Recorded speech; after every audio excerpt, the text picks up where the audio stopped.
Hello friends, welcome to online tutoring for language and literature.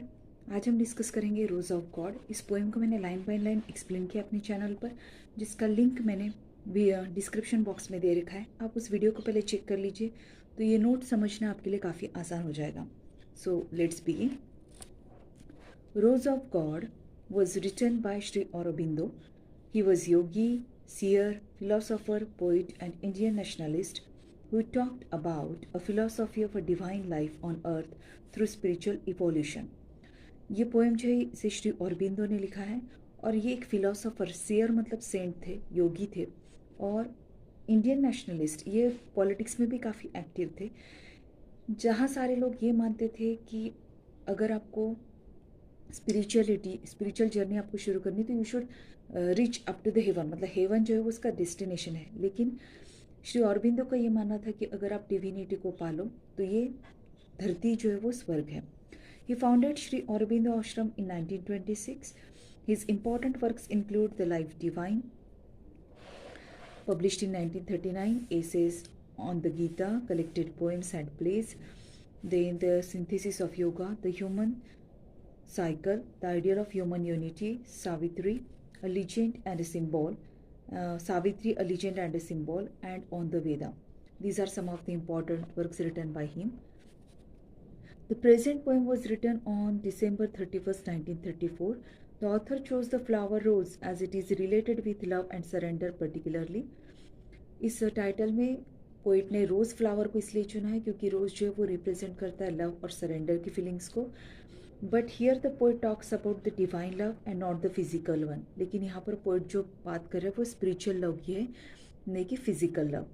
The poem unfolds the succession of a vibrant images of the spiritual world.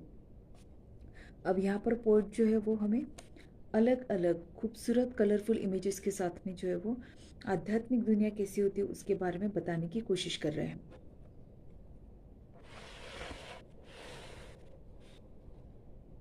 The poem talks about the descending supermind and the ascending sun.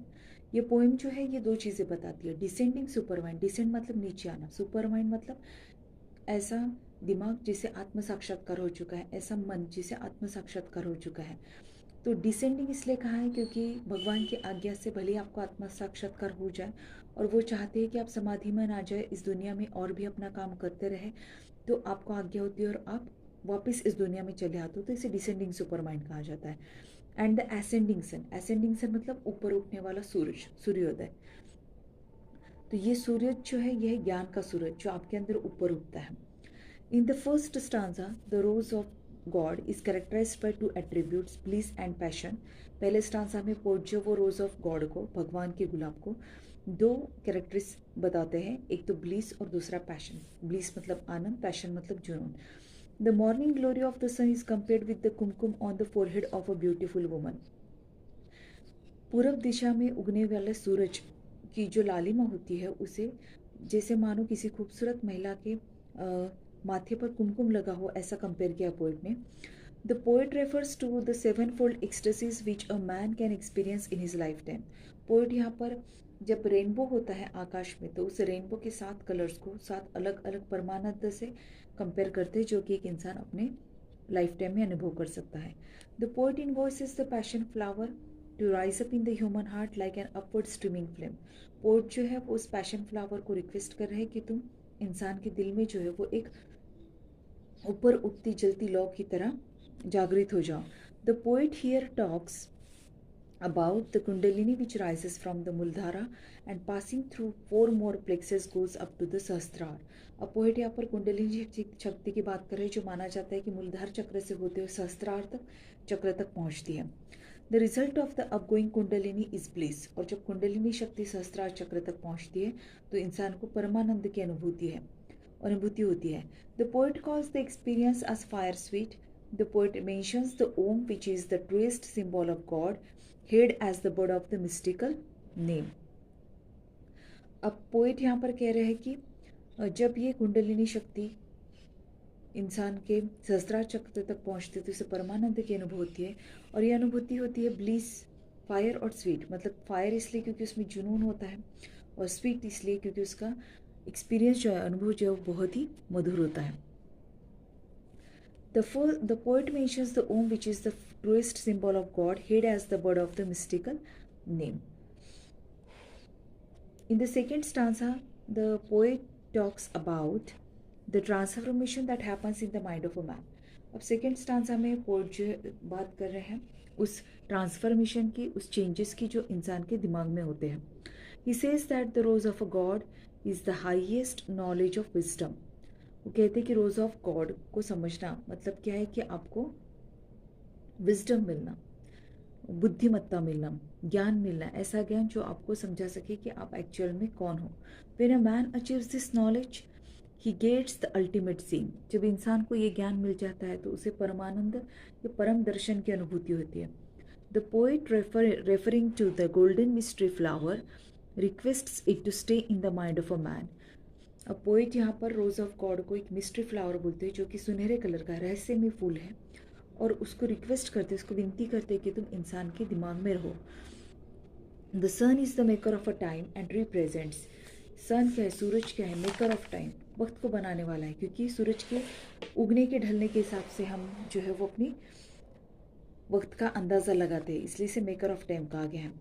The Godhead, which is beyond all time, the descent of the supermind depends on the grace of a God and cannot be scheduled according to any time table. Poet यहाँ पे कह रहा है कि सूरज जो है वो भगवान को रिप्रेजेंट करता है, उसका मुखिया है जो कि सब वक्त से परे है. और ये जो डिसेंट ऑफ सुपर माइंड है, मतलब इंसान का दिमाग जब नीचे आता है, वापस इस दुनिया में आते हैं मटेरियलिस्टिक वर्ल्ड में, तो वो ईश्वर की कृपा से होता है कि वो समाधि से वापस इस जीवन में आता है.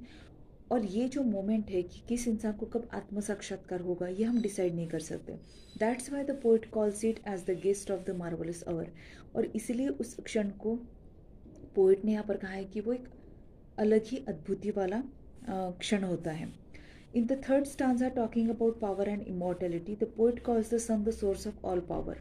थर्ड स्टांजा में पोइट जो है वो शक्ति और अमरता की बात करते हुए कहते हैं कि सूरज क्या है, कि हर शक्ति का पावर हाउस है.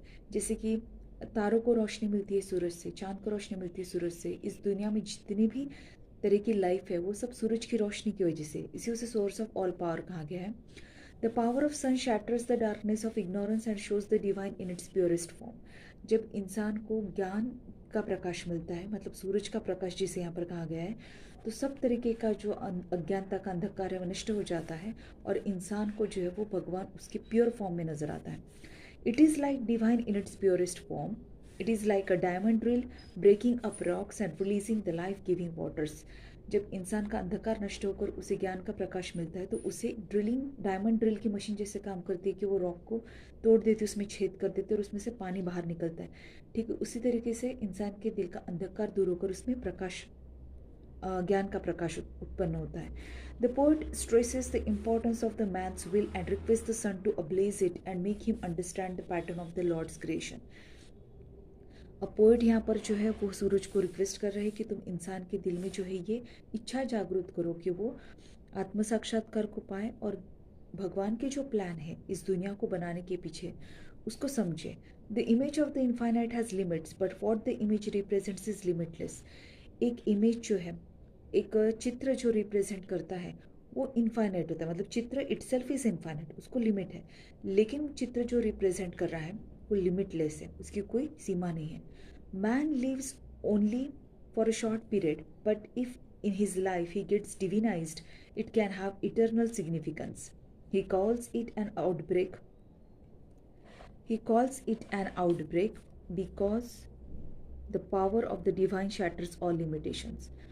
पोइट यहाँ पे कह रहा है कि इंसान जो बहुत कम समय के लिए इस धरती पे रहता है, लेकिन अगर उसकी लाइफ डिविनाइज्ड हो जाए, अगर उसे आत्म साक्षात्कार हो जाए तो उसकी इस ज़िंदगी को बहुत ज़्यादा इटर्नल सिग्निफिकेंस, मतलब कभी ना ख़त्म होने वाला महत्व मिल जाता है. और इसको पोइट जो वो आउटब्रेक कहते हैं, सडन पावर का आउटबर्स्ट होना कहते हैं, जिससे सारे लिमिटेशंस जो है वो हट जाती है.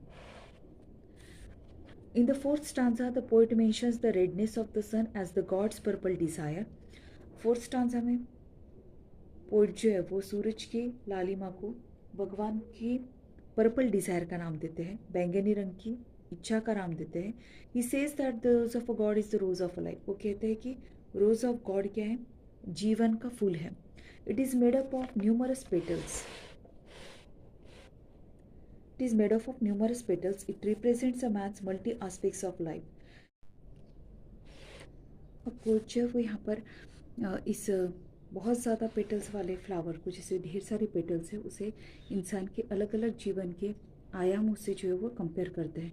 The lyre holds the octaves of music. जैसे एक वीणा सारे सप्तक जो है संगीत के उसे पकड़े हुए होती है, ठीक उसी तरीके से इंसान का लाइफ जो है वो कई सारे आयामों से भरा है, कई सारे रंगों से भरा है.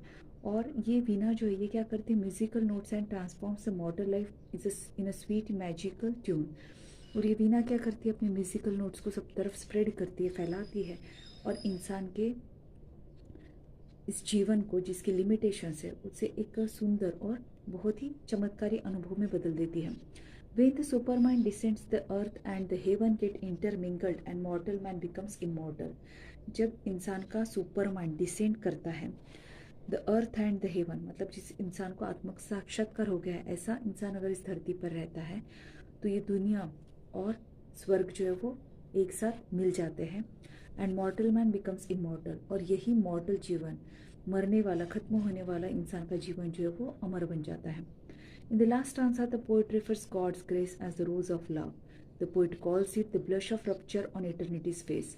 आखिरी स्टांसा में पोइट जो है वो भगवान के गुलाब को ईश्वर की कृपा का रिप्रेजेंटेशन मानते हुए कहते हैं कि इंसान का मतलब अमरता को यहाँ पर एक लेडी के तौर पर इंडिकेट किया गया है, देवी के तौर पर, कि ये जो है भगवान का जो ग्रेस है, ये मानो जैसे अमरता के चेहरे पर जो है वो लालिमा फैली हुई लज्जा है. He describes it as the red full of fire and passion. इसको ये लाल कलर से रिप्रेजेंट करते हुए कहते हैं कि ये फायर मतलब आग और जुनून से भरा है. The poet points out that nature by itself is तामसिक. पोइट कहते हैं कि प्रकृति जो है वो तामसिक नेचर की है. It is like a deep पीट फुल्ली डार्क. ये एक गड्ढे की तरह है जो पूरी तरीके से अंधकार से भरा है. Man who finds himself cast into that dark pit cries out in despair. इंसान जो अपने आप को ऐसे गड्ढे में पाता है वो रोता है निराशा में. The poet request the grace of God to come down to this pit and help to raise the suffering man. तो पोएट जो है वो विनंती करते हैं भगवान की कृपा से कि तुम इस गड्ढे में आओ और मदद करो जो इंसान तड़प रहा है नीचे. With the gods grace the earth itself. और भगवान की कृपा से क्या होता है कि ये धरती जो है ये इटसेल्फ ये अपने आप में स्वर्ग बन जाती है. And life is thrilled as it kissed by the eternal bliss. और ये जिंदगी जो रोमांचकारी बन जाती है जब इंसान की कृपा जो है वो जब भगवान की कृपा जो वो इंसान पर बरसती है. To conclude, it can be said that the poet has beautifully presented the mystical world of spirituality with vibrant images. तो हम ये कंक्लूजन में कह सकते हैं कि पोइट ने बहुत ही खूबसूरती से रहस्यमय दुनिया जो कि स्पिरिचुअल वर्ल्ड की है, आध्यात्मिक दुनिया जो बहुत ही रहस्यमयी है, उसे अलग अलग इमेजेस के द्वारा बहुत ही अच्छे तरीके से रिप्रेजेंट किया. His believe that the heaven is here only if a man's life is divide is aptly conveyed through the present poem. और ये जो पोइट का विश्वास है कि ये दुनिया ही स्वर्ग है अगर इंसान को आत्म साक्षात्कार हो जाए, ये बहुत ही बेहतरीन तरीके से उन्होंने अपने इस पोएम में प्रेजेंट किया है. तो ये था इस पोएम का एक्सप्लेनेशन विथ नोट्स. अगर आपको वीडियो अच्छा लगा हो तो don't forget to subscribe to the channel, hit the like button and stay tuned.